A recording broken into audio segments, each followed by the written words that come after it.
I'd like to ask a question that comes from Ram Tarakand from Sugar Land, Texas. He says, "Good morning, Mr. Buffett and Mr. Munger. You have always put great emphasis on hiring and retaining managers that not only have exceptional talent, but also adhere to the higher standards of corporate ethics and behavior. Recent events surrounding Mr. Sokol's actions have demonstrated that we were not very far from a situation where someone running Berkshire Hathaway had great talent but lacked the other quality that has made Berkshire the envy of the business world. In some ways, we are relieved that these events happened when you were still at the helm. But coming back to the succession plan that you have in place, how can you ensure that there are no more Sokols in the lineup of exceptional managers that you have?"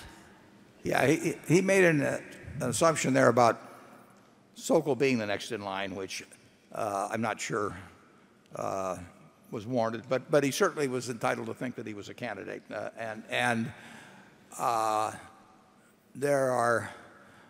That is one of the reasons that I think it's a good idea if my son Howard Buffett, who would get paid nothing and have no activities in the company, be the chairman after I'm not around, because you can make a mistake in selecting a CEO. I mean, I think the odds of us making a mistake are very, very low. Certainly the candidate that I think is the leading candidate now, I would lay a lot of money on the fact that he is straight as an arrow. But mistakes can be made. The Bible says the meek shall inherit the earth.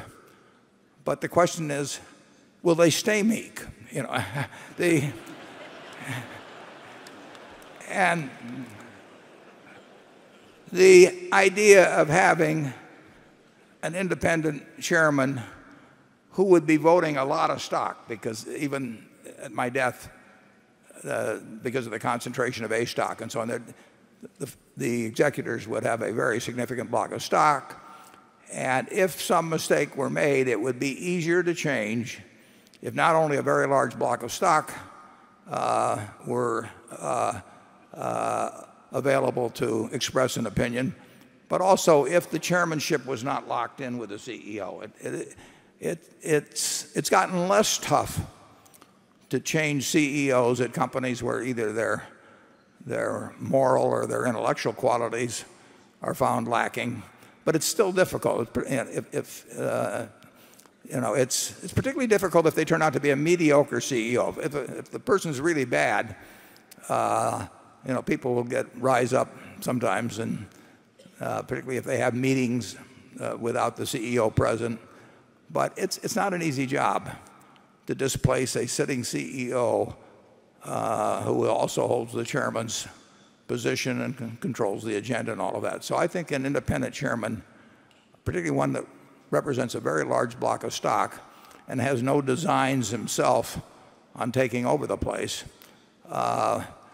is a safety measure for the possibility, however remote, that the wrong decision is made. But I will tell you that the directors of Berkshire will be thinking every bit as much about the quality of the person as a human being as they will be thinking about their managerial skills, because it's vital that you have somebody at Berkshire, in my view, that is running the place that really cares more about Berkshire than he does about himself in terms of advancement. And I think we have multiple candidates that fulfill that, and the idea of an independent chairmanship is part of the belt and suspenders.